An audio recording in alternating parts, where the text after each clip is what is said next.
Hi friends, today we are deploying the MCP server in AWS. This is like the second part of the MCP Python video. Okay, so let's go. We were here and we had the server. We're pip installing a few things like Bedrock Agent Core Starter Toolkit. Also we need, and just touch it, and requirements.txt just with MCP.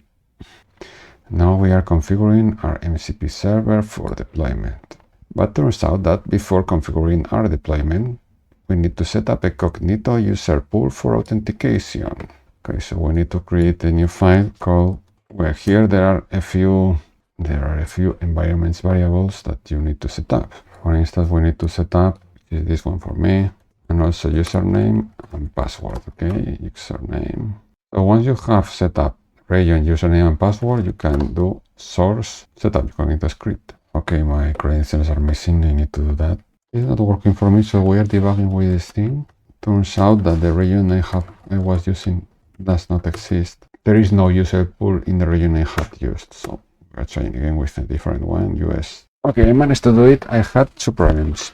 I had to add the policy to the user I'm using for AWS, and the other thing was that the password needs to be strong and long enough. Once that's solved, you have the discovery URL, the client ID, and the bearer token that you need to save.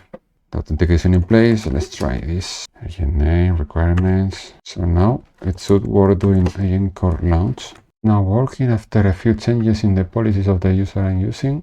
And what I did was looking in ChatGPT until I had everything I needed for my test user. Okay. So now seems like it worked. We're invoking a hello.